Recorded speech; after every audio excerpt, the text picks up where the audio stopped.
Viper Room was like a showcase thing though, like when I was newly signed. So Did you start when you were 30? You started when you were 7, but when did you do your first show?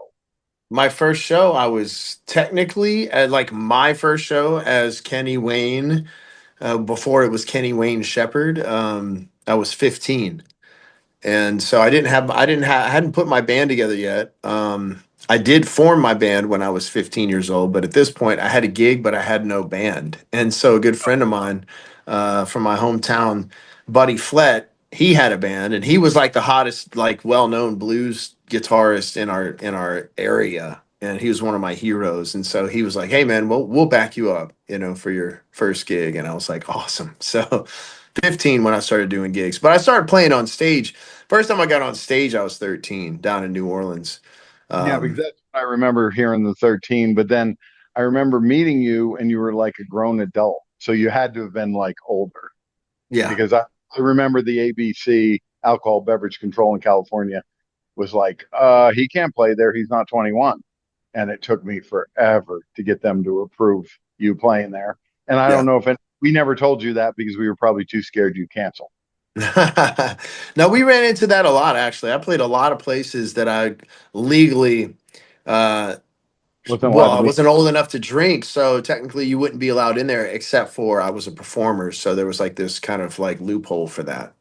Well, believe it or not, we are a restaurant license because of my experience with that. Because we used to try to get liquor license, like I think they call it a 47, which is a bar license.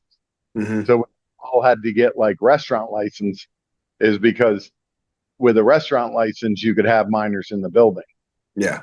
But the cool thing is they did concede to it, and I think the most bizarre thing is I promote BB King and Buddy Guy and all of those guys, and I see all over everything. You're the new ring bearer. You're the one that's got to carry the blues. How does that make you feel? Yeah, well, that was cool. I mean, I remember back then they had like there's a famous guitar player magazine cover that I was on, and they said Prince of the Blues kind of thing, and there was a lot of that talk. But I mean, at the end of the day, I was a teenage kid just getting living the dream. So I wasn't thinking about, people are like, "Do you Teenage. feel any pressure?" I'm like, "No, dude, I'm playing guitar. Like this is fun." Well, it is amazing to me because I sit down and I remember like BB King played us every year for 20 years. And I realized that I was one of BB King's friends because when you would do it, everybody would come and you would sit and talk to BB for, 20, 30 minutes before he went on. And that was important to him. And God forbid I wasn't there, then BB would be offended. I Yeah, think I used to have me pick him up at the airport, at Burbank International Airport. I was more impressed that he flew by himself. yeah. And came here afterwards. So, um, yeah, torchbearer. That's what they called you, the torchbearer of the blues. Hmm. And and it's funny that you're playing this one. You're on your 30th anniversary, right? Yeah, so we're doing this whole tour is celebrating the first record, so the debut record, Lead Better Heights. It's the album that that put me on the map. I recorded it when I was 17. It came out right after I graduated high school. I had just turned 18 years old. Album hits the shelves at the end of September, and it took off. Like KLOS in LA started playing Deja Voodoo. They were one of the first huge radio stations that added that single, and then that song just shot up to number 5 on the rock charts, and the album sales started coming in, and the show started selling out. And so I figure if you're around doing anything 30 years, that's worth celebrating, no matter what it is, right? So we're out celebrating this record.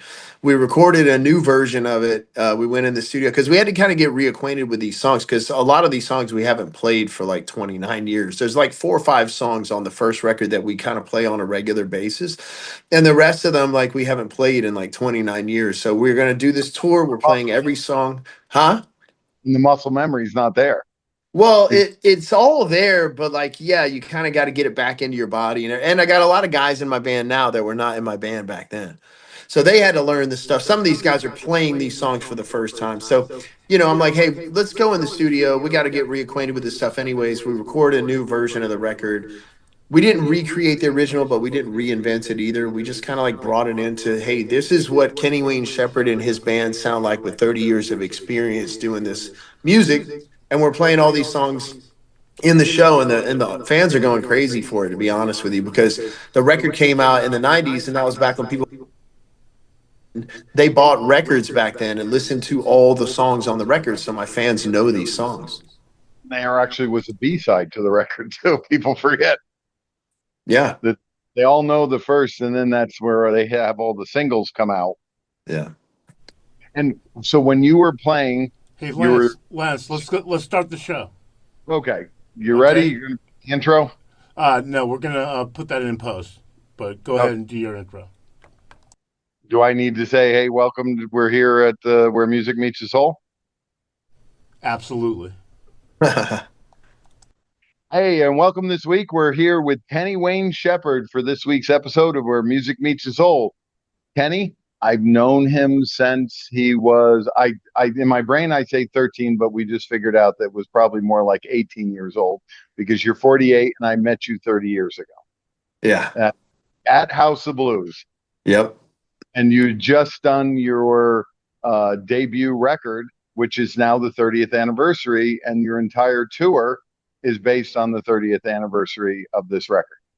And we were Yeah. just about how you had to re-record it, and how did you change any of the songs? Did you think you made them better or Well, up to date? I think you can hear it's an interesting thing. So like we didn't try and make an exact recreation of the original. We could never do that anyways because I have a different group of guys. Like I had a different singer on my first album, and then we split up like after that tour. We kind of went our separate ways, and that's when Noah Hunt joined my band on my second record with Blue on Black, and so forth and so on. So he's been with me 29 years, and then I started singing lead vocals. But like between Noah and I, we can't recreate Corey Sterling's original vocals on Ledbetter Heights. But we did need to get reacquainted with the music because there's a lot of these songs we haven't played in like 29 years. And I wanted to do the tour where we play the whole record for the first time live in concert, the whole album. So we went in and we basically recorded a new version of it. And you can listen to it. And it's cool because you can compare. Here's the 17-year-old Kenny Wayne Shepherd that's trying to make a name for himself. And then here's the, 30 years later, 48-year-old version of Kenny Wayne Shepherd and the guys that I'm on the road with now. And this is what we sound like doing these same songs, what's cool is these songs still hold up very well. Like they're still legit today. Well, the crazy thing is, you being your age, you were right at the beginning, at the advent of digital. Because remember when you first came in, we were all analog. Yeah. All the boards were analog, everything was analog, and it's now digital. And at first, I've asked this question to a lot of musicians. At first, after they got all the bugs out of the digital, do you see a difference? Well, yeah, there's a lot of differences. Some are better, some are worse. Some, you just come to like get used to it. But like my first record was all analog. Like Pro Tools was not in studios when we did that record. By the time we did my second album, Pro Tools was like cutting edge and we're all using it for the first time. I mean, the cool thing about Pro Tools back then, the computer used to crash constantly. So it was really frustrating because you'd like get a great take and then all of a sudden you get the spinning wheel of death and then the computer would crash and you'd lose everything. It didn't have auto save and all that stuff. So once they kind of worked the bugs out of it, the good thing is, and kind of a bad thing, is that you can do as many overdubs as you want. If you want to try playing that guitar solo 590 times, you can do that until you've worn yourself out. Whereas when you're doing everything on tape, at a certain point, if you keep overdubbing on tape, it's going to degrade the actual tape itself. And so then the sound is going to start to suffer. So it kind of put the pressure on you to like get it right, like quickly. And so, has it made people more, has the digital thing made people more lazy? I mean, you don't really have to be able to sing now. They can make anybody sing. It's like there's so many things they can do on the computer that to make you sound a certain way without it with very little talent. So, in the analog realm, you got to freaking be able to bring it. Especially pretty soon with like AI actors. When are they going to come out with an AI band? Because we in the 80s and 90s we had Milli Vanilli, which was our AI band. Right. So And a lot of people, I know that someone just made a joke about that the other day, is that most people growing up today don't even know Milli Vanilli existed. And today, would anybody have a problem with Milli Vanilli? No, no, today they wouldn't because there's people that are that are hugely popular that have less talent than Milli Vanilli did, you know, and those guys didn't even sing on their own stuff. But you know, it's like the record companies. I wonder how much this happens now because, but it was obvious that it happened then because it got exposed. But they would go find people that had a certain look, and then they would like be like, "Well, these guys can't really sing." It's like, so what? We'll handle that. We'll deal with that later. Let's dress them up, teach them how to dance, you know, get the choreography down, and we'll figure out the music. We'll get somebody else to sing it. I'm sure that's These amazing performers that, like today, we go, oh my God, Michael Jackson can sing and dance. And nowadays, I don't know if I'd believe it. You know what I mean?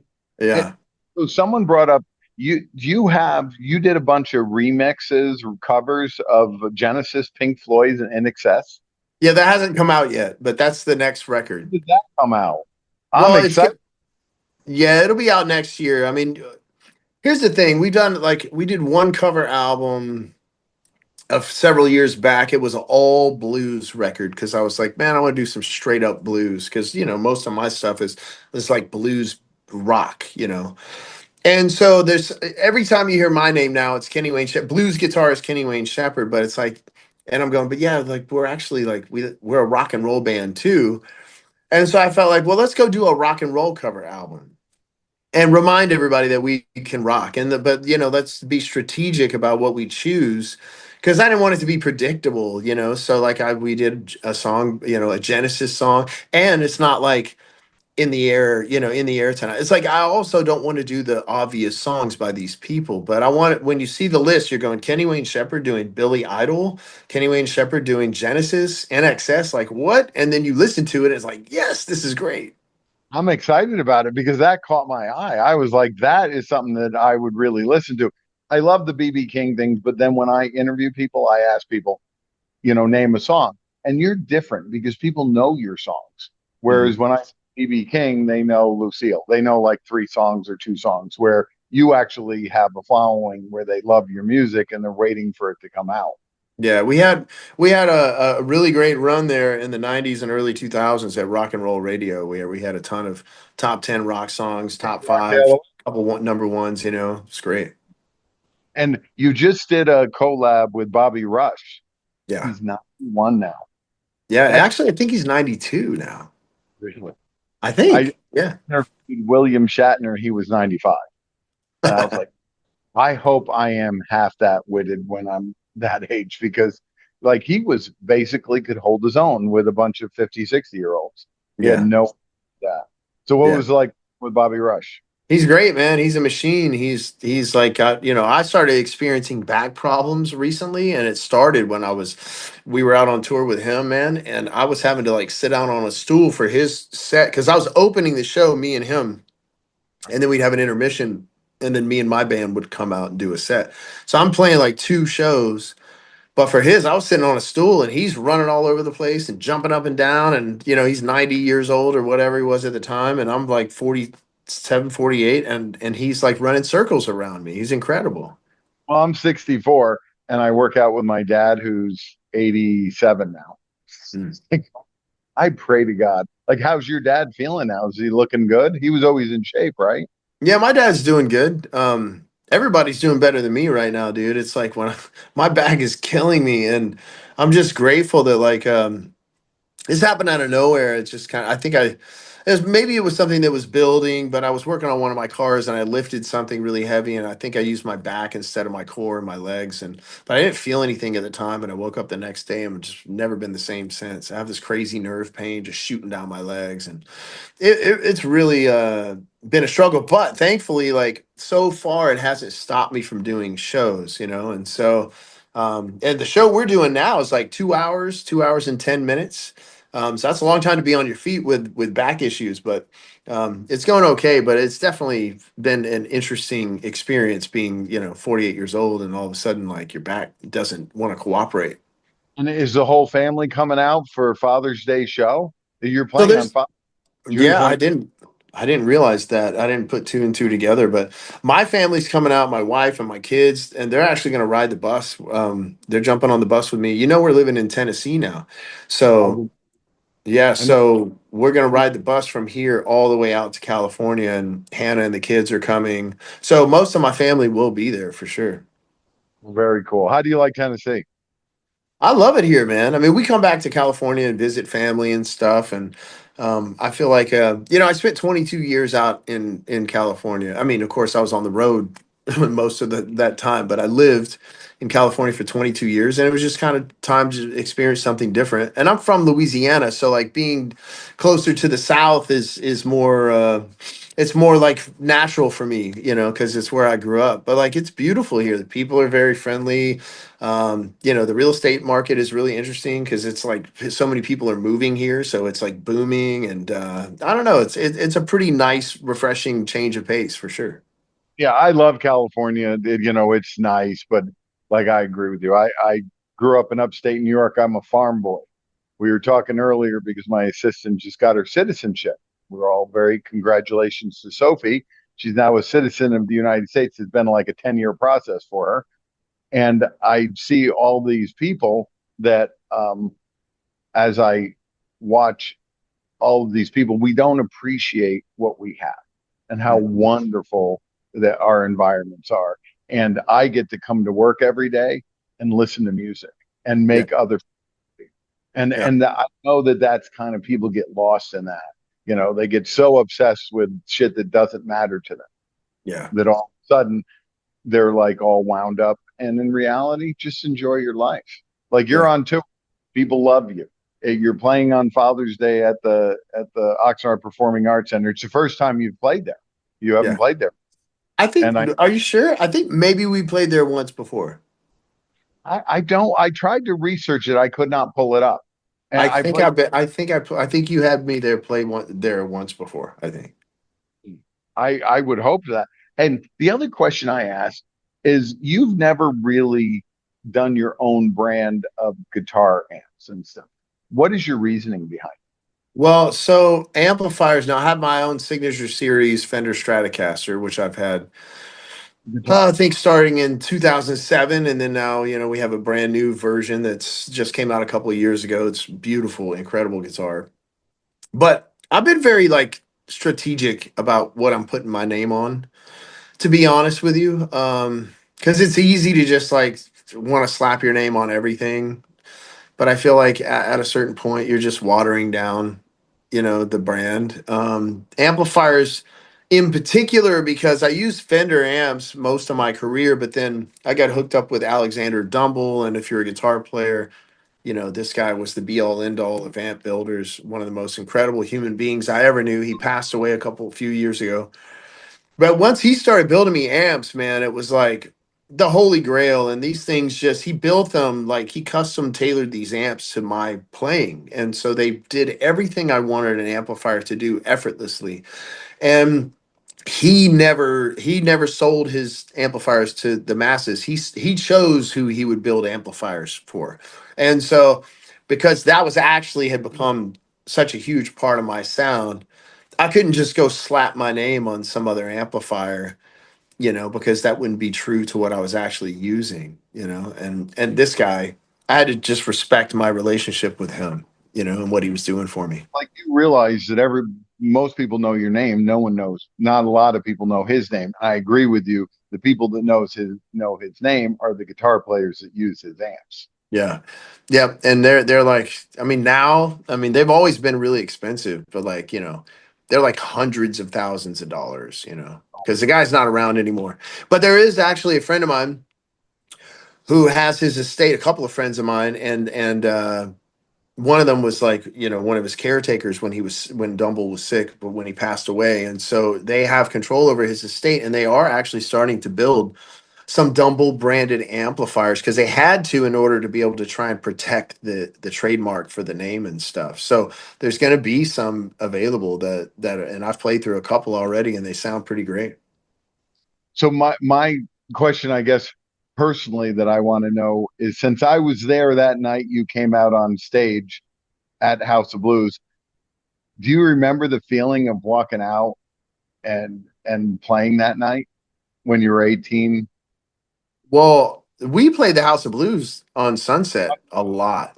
No, And I was talking about the first time when you played well, with. the well, to be honest, it's like when you've played as many shows, over the, I mean, we're talking about, yeah, we're talking about 30 years worth of shows plus how many times I played at that venue. It's kind of hard to pinpoint, like, how did I feel in that? I'm sure it was incredible because to me, the House of Blues, and especially being on Sunset, may it rest in peace. It's like that was like one of the meccas, like for me and what I did and the music we did. Just like going down the road to Guitar Center on Sunset and Okay. seeing, you know what I mean, and seeing like the hands in the on the sidewalk and all the cool and the going in the vintage room. It's like those were the two places for me. It was like the House of Blues and the Guitar Center, and so it was incredible every time we got to go there.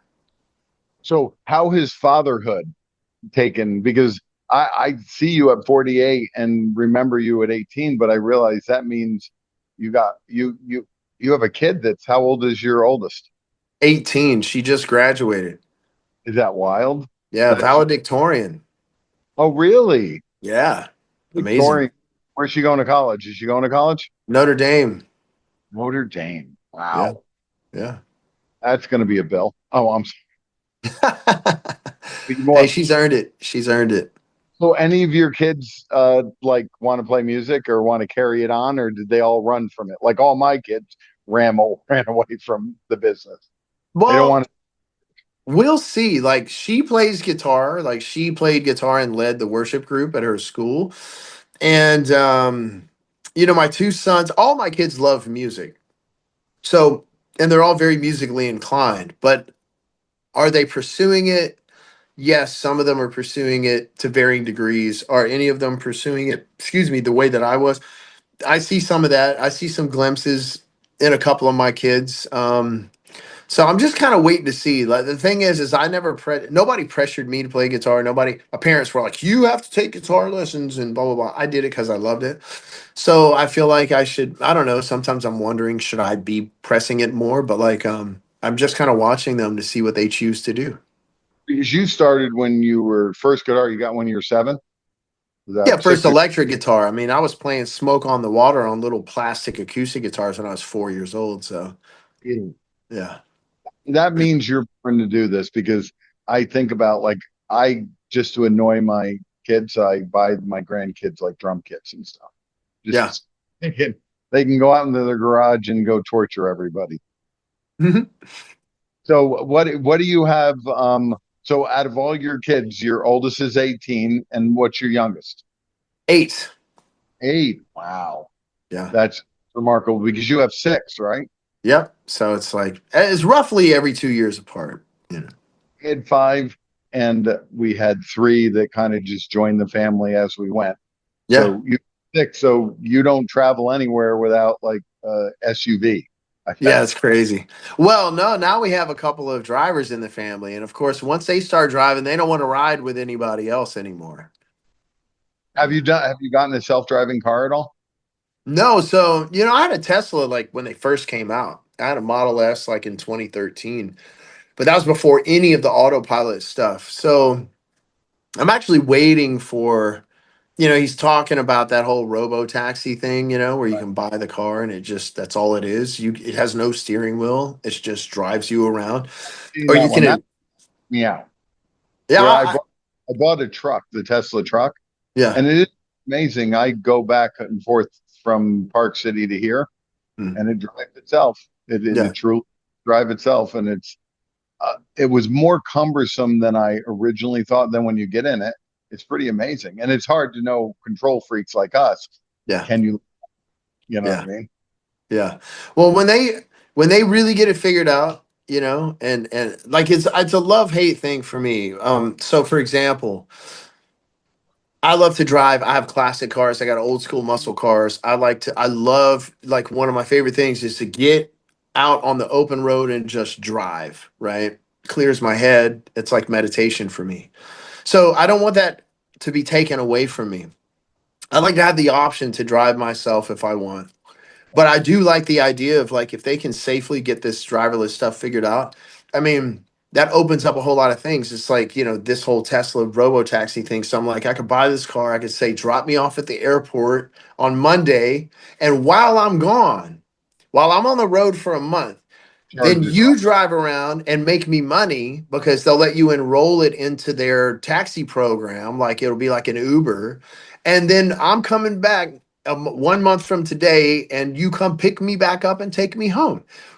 Or like tour buses. It's like sometimes, unfortunately, people have accidents because you have a human being behind the wheel and he has an episode, like a health emergency while he's driving. Time. You know what I mean? And so the idea that like you could have a vehicle that's outfitted kind of like a tour bus that's very comfortable, but you don't ever have to worry about the driver getting tired or falling asleep or having a heart attack or, God forbid, I mean, When that's the I peace of do mind. long distance driving, I look at it like I have seven other drivers with me helping Yeah. me Right. because it's pretty amazing. Because like I've been doing self driving for about 6 months now, and Yeah. it's amazing that like you'll see someone look to dart across the road, the computer sees it, Yeah. and see it slams on the brakes because it doesn't know whether they're going to run out into the street or not. That Yeah. technology is, my son said he's just going to buy a bunch of those robo taxis for his restaurant so that he can deliver food to people and he can Right. send it pick them up. Yeah. Change. Never thought about the fact that when they're not working, they could be just taxis running. Yeah, exactly. That's crazy. And Yep. it's fun because I think about, because when you were young and I was at House of Blues, I had an assistant, Veronica Alvarado, who was my assistant, and now she's was the head of sales for Univision. You know what I mean? Because we Oh, don't have assistants anymore, yeah. right? Mhm. Everything's done for us, and we have cell phones, and we can track stuff down. And I tried to tell people what cell phones have done, and this is what's going to happen with self-driving cars. It's going to change everything. No Yeah. more Uber taxis and stuff like that. Yeah. Yep. So, what was your first that you bought? The That first you? what? What's the first guitar you personally Oh, bought? so okay, I signed my record deal, and with that money, I got an advance, and of course, an advance is just basically a loan because you have to pay it back. Three And times. yeah, and so anyway, I bought my first vehicle, first car, which was a Chevy S10 Blazer, a four-door S10 Blazer, and then I bought a guitar. I went and bought a custom shop Fender 1954 edition Stratocaster, and I still have it. Wow. How many guitars do you own now? I don't know. I'm about to find out though, because they're just it's overflowing in the storage, and every time I walk in there, it's overwhelming to me. So I'm actually gonna start going through it. I know I've got over 150, but at a certain point, it's like who's counting? And I'm not even a collector, so like I don't even know how I wound up with 150 guitars. But I'm thinking about maybe selling some of them. I've never sold anything. That's probably how I wound up with so many, is I never get rid of stuff. Sell your guitars, and we can give some of the money to charity. Yeah. And we should do an event that, just because I know Neil Gerardo, he's got a crazy number of guitars too, and he Mhm. used to live out here by you too. That Yeah. it's amazing that, like, I think about like what I did with my guitars. I just started screwing them and putting them on the walls. Yep. I realized them stored in a closet somewhere. One, they were getting ruined, and two, I forgot I owned them. Yep. You know, when somebody would ask you, my daughter just for the first time at 29 years old asked for a guitar and an amp to learn how to play guitar. Which I was like, oh, great. You're in the music business. Maybe you should know how to play guitar. Yeah. So what else do you want? Because I know, me knowing, watching your whole career, your whole life, and I think to myself that I've probably watched 1,000 people like you, and you're the only one that's had the success you have had. What do you attribute? Do you attribute that all to talent? Like in my business, I know people talk about whether you're lucky or not. And I think luck is me taking advantage of opportunity that people have afforded me. What do you feel like what made you so popular? And Well, I think in the beginning it was that It was a lot. Like, so first of all, like I was, teen prodigy. So there's a lot of hype, this kid playing, blues guitar, like well beyond his years, So like it's easy to get to stir up the hype, the record companies can be good at that. But then the talent has to like live up to the hype. Otherwise, it's like, people come see you, they go, "Oh, yeah, whatever," and they don't come back. So the talent has to actually, you have to have a legitimate amount of talent in order to survive the Well, push from the hype and to have longevity. And so there's that. And then also, like, I always focused on writing songs that I thought were appealing. Like, I grew up around a radio station. So, like, I was constantly hearing songs that had great choruses and great melodies and lyrics and things like that, where like blues music isn't always like mainstream. So like I was trying to take blues and like turn it into something more mainstream so that it was more relevant and and so we had a lot of radio success. And so, but the thing is, there are other people from like my generation that have also been very successful, to varying degrees. Everybody's had, not everybody, but there's a certain group of us that have all been successful and everybody's just had their own version of success. And like, thing about music is it's not like sports where I have to be better than you. You can be great and they can be great too. yeah, It's, for me, unless you hit 365 days of sold out concerts, you can always get better, yeah, because I look at when I, but when I watch you play, I get the exact same feeling as Buddy Guy. I watch it, I'm always amazed at the guitar playing, and you're right that I thought about that, where a lot of the blues guys, I don't know their songs. You have lyrics, really catchy, good lyrics that go with your music. And yeah, where the other, I don't even know what the songs are. yeah. I'm enthralled by the guitar playing. Hmm. The other thing is, we used to have guitar players that would come in, and then other guitar players. Sometimes it was amazing when Richie Sambora got up and played with BB King. That was a one in a time. I think you played with BB King. You played with Buddy Guy. Yeah. So are those like, these people are legends? And at what point do you realize that you're sitting across from the legend and you're the legend too? Yeah, I don't know, man. I don't think you ever feel that way. I asked BB because I spent a lot of time with him, man. And so one day, I thought I've kind of, at a certain point in my career, I realized I was spending all this time with these legendary people and that I actually had an opportunity that most people didn't have, which is not just to hang out with these people, but I could ask them questions that maybe nobody's ever thought to ask them before, and get answers. And so I asked BB one day, I said, "Hey, man, what did you what did it feel like, or what did you think when you finally realized?" His big hero was this guy named T-Bone Walker. T-Bone Walker was like, if you listen to early BB King records, he sounds just like T-Bone Walker. I mean, just like him. So that was like BB's big idol. And I was like, what did it feel like, or what did you think when you finally realized that you had become bigger than your own idol? And he was like, I never even have thought of it that way. I've never looked at myself that way. Like that thought's never crossed my mind. But he's the king of the blues. He is the king of the blues. He obviously did, but he never even thought of it that way. And so I'm the same way. Like, Was he his manager, Sherman? yeah, Did you, Sherman? yeah, of course. Oh, well, it's funny because Sherman died like 1 or 2 years before BB did. And the last time he played the Canyon, I remember I called Sherman up and I go, "Hey, I just found $10,000 shoved in the couch." And he goes, "Oh shit, I dropped it. Send it over to me. Don't tell BB." I was like, "Oh my good." And I tell people all the time, I do 2,700 concerts a year and only 400 of them are contract. Yeah, 2,200 concerts that we do are just handshake deals, yeah, or saying they're coming. Like, people go, "Well, how do you get Billy Bob Thornton to play there?" And I'm like, Billy just calls up and says he wants to play, so we put him in. And yeah.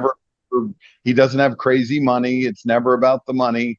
And the sad thing is what used to be like $20,000 now. I don't know if you can do a concert for $20,000. It's more like 30, 40, Oh, 50,000. yeah, You know, man. It is so expensive. It's so expensive for everybody, I can't. but What is what is gas costing in these big buses? What do they get, like three oh, miles? Yeah, it's unreal. And now, I don't even know what diesel is out there, but I think across the board it's like $5 plus. In Yeah. California. Yeah, it's crazy. That's the thing, and the bus companies keep raising their rates. So you don't Yeah. just pay for the gas; you got to pay for the driver, then you got to pay for the bus, right? And then they try and charge you nickel and dime you. They want you to pay for the internet on the bus. They want you to pay for the satellite. I was like, no, no, no. But anyways, all I that remember stuff keeps. tours on buses, and now it's turned into fly dates because it's Yeah. almost worth driving. And Well, I prefer the bus, man. I mean, I just that's the other thing about the self-driving stuff. It's like, man, they give me a freaking vehicle that'll safely get me from point A to point B and I can sleep, then I may never get on an airplane again. You know what I'm saying? what was your favorite? Like, I know you. I had a SS Chevelle and a GTO. What are your favorite cars? I know you have like your cars. How many cars do you have now? I got, I think 15 or 16. Yeah. And What's one? Which are the muscle cars you love? well, right now out in LA, I've still got two cars that are being built as we speak at my buddy's shop, uh, Ted Mosier at the Picture Car Warehouse. And we're doing a 69 Dodge Charger and a Ooh, 1970 Plymouth Cuda convertible. And these are both going to be monster cars. Like one of the Cuda has a Hellcat motor, so 707 horsepower, modern suspension, all that stuff. The Charger is going to have this really trick suspension, front and rear, independent rear suspension, and I think we're going to put 1,000 horsepower crate motor from Mopar in that thing, and I'm you sure know, your person said to you, "What's the fastest way to lose money is buy cars." no, no. Money off cars? No, no, no. I don't sell my cars. I get attached to them. So I bet if I sold them, I could make some money off of them. But no, the fact you want to lose money quickly, besides like having a drug problem or something like that, you get Oh, into horses. Horses will cost you money yes. quickly. And you will not make any money doing horses. I mean, unless you're like, going to the freaking what's the big race in Kentucky or whatever, and you Kentucky, know. they're Yeah. yeah, you're 100% right because hunter jumper horses. My wife had so many horses, and you're right. You never made your money back, and they No. think charging you thousands of dollars a month. My dad, I never got into horses. My dad got into horses, man, and he may as well just had the money faucet just turned on and walked away because like every time I turned around, it was something else, and that's why I said, he likes horses, I like horsepower, you know. And the Yes. horsepower doesn't try to kill me. Like if the car tries to kill me, it's because I did something stupid. But if the horse can just do something stupid all on its own and Yeah, throw you off, and my car collection because it just got to be I was having warehouses and I was living in California at the time. And normally, like in Utah, if I have a 69 Chevelle, they charge me like $49 to register. yeah, Here it's $400 or $500 to yep, register it. So it just got to the point where it was just so overwhelming. And then every time I took my Chevelle out, I had to get the carburetor redone. And the answer was to put a new motor in it. But when you put a new motor in it, then you got to pull the gas tank out. And oh yeah, and then you're like, oh, this is crazy. yeah, And then they don't have parts for things anymore because, these companies go out of business and they're gone yeah, forever. yep. So what else have you been going on? So you've been on tour. How long has this tour been on? We started this tour in February, and we just did a month run, and then I just came home for a couple weeks because my daughter was getting, graduating and stuff. So, and my kids are getting out of school, and then we're getting, started back up this week and heading out to California to do these dates. And then we have like a quick trip to Europe. We did a big European tour last year, so we're just going over there for like 1 week this year to play a couple of festivals and then come back. But we're just focusing on this 30th anniversary of the Ledbetter Heights album. That tour is basically taking us through November, And the booking agent, by and large, this tour is going really well for us, and our fans are really fired up about it. If you go to my like social media and you look at any of the posts that I've done from the concerts, the people, they'll respond. They're like, "This is the best show I've ever seen you do," and blah blah blah, which is great. And so we may extend this into like the first quarter of next year. Who knows? We'll see. Oh, that's great. So you're going to go that long? You're going to go all through summer and into the Oh yeah, fall? oh yeah, for sure. This is, How many? it's a year long tour without a doubt. So in a year, do you do like 200 shows, or is it every other day? Or No, we're doing, I'd say it depends. A slow year for us is like 70 shows in a year. Uh, a very busy year is like 120 something shows. But it used to be when I was not married and I didn't have kids and I was much younger, we'd play 250 shows a year. Easy. yeah, No because I problem. remember you were always on tour. Yep. And who is it? My contact with you, Kristen? Is she Yeah. still? Yeah.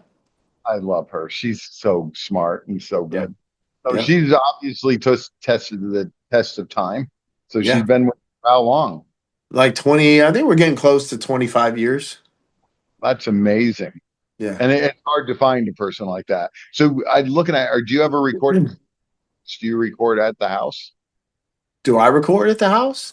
This is my studio here. I just bought this place last year. And so this is 20 minutes from my house, Oh, really? which is great because Having it at your house because I see people with them at their house and you either never use it or you use it to hide. yeah, exactly. And yeah, the lines get blurred too much. So this is perfect. Yeah. And I know that because even when I do work, I could do most of my work from home, but it's so much better when I go into the office and it seems like I'm officially getting ready to do the work. Yeah.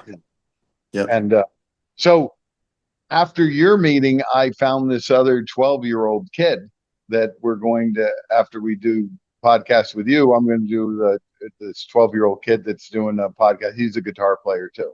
I'm Cool. just enthralled with how, like, what makes a six and a five. And like when you said you were playing music as soon as you could grab anything, you Yeah. were out there with music. And that just came naturally to you because you never really took lessons, right?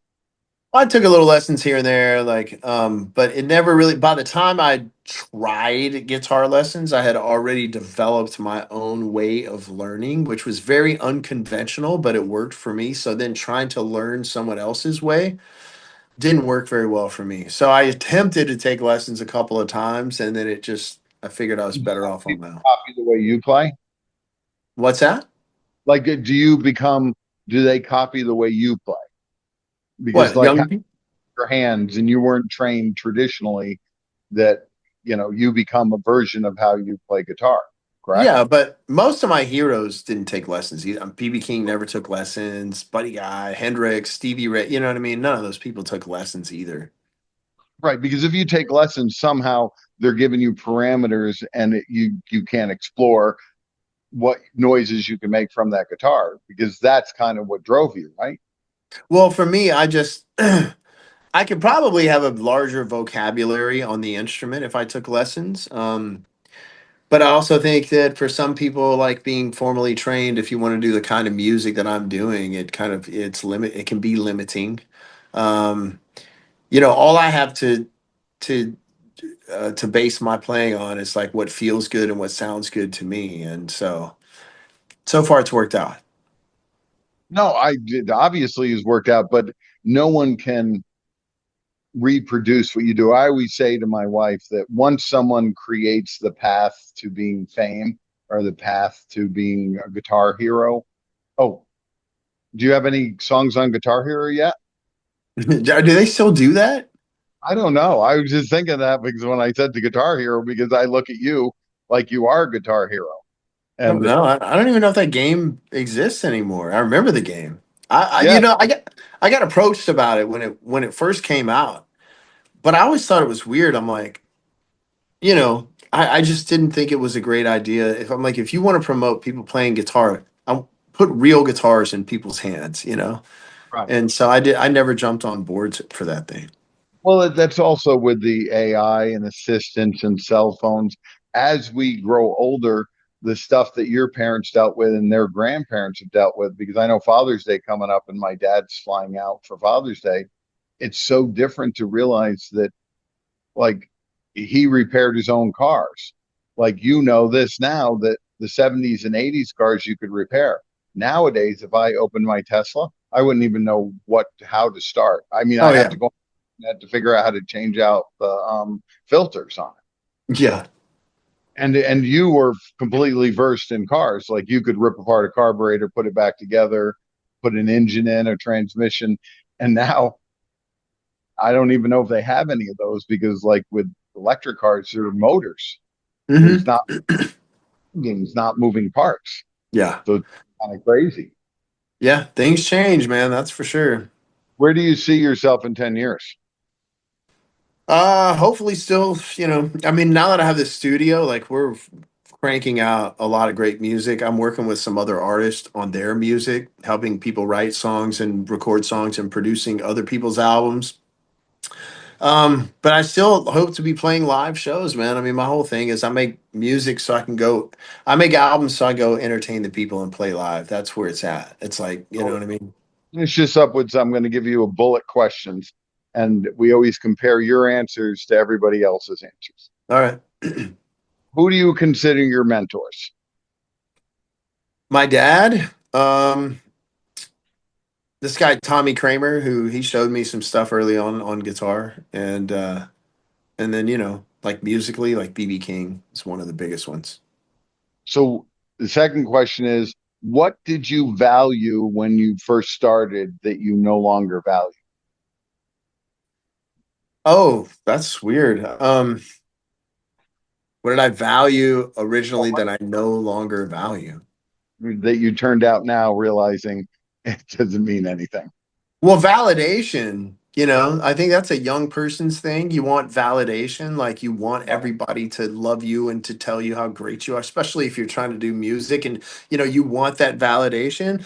But as I said, you learn really quickly if you're successful that like there's so many haters out there that you can't make everybody happy. So it's like a losing battle. I make music for the people who appreciate my music. If you don't like my music, it's not for you. You know what I mean? And so I don't even like, yeah, back before the internet, well, when the internet first happened, they had chat rooms on your website. You would have your website and all the fans would go to your website to discuss you instead of like Facebook and stuff. And these people, these trolls would just come on there just to talk trash. And it used to be upsetting to me at first. And I was just like, you know what? No matter what I do, like I'm never going to make everybody happy. So I don't even worry about that anymore.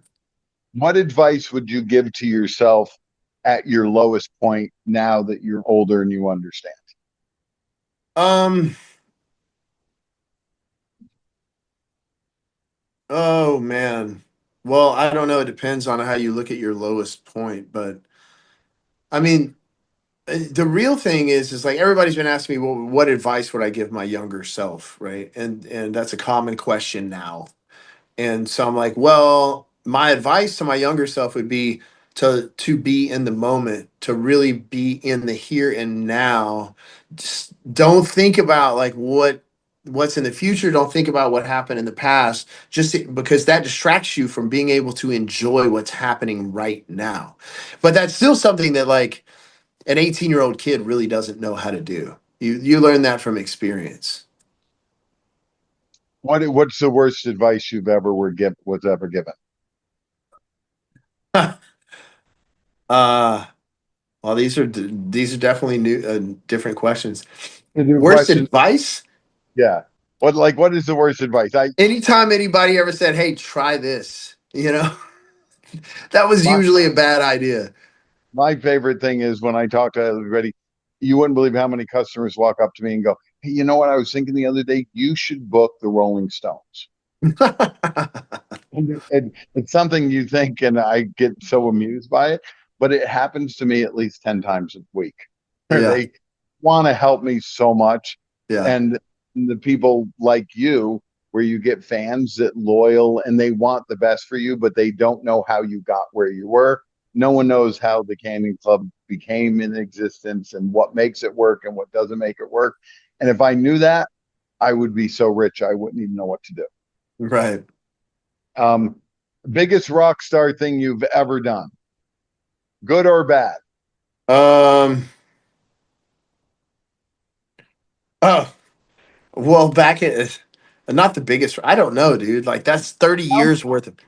tell me the one you were thinking of Well, the because one it's I out. was thinking was like we were at a. I'm not even gonna give locations or anything, but like we were partying down at a hotel in a high rise hotel in a very beautiful part of town in a very beautiful place. And it was one of those kind of raging parties, and we had it just so happened that I don't know if it was the promoter or whoever it was that had this whole huge spread like in my suite of food and dishes and stuff.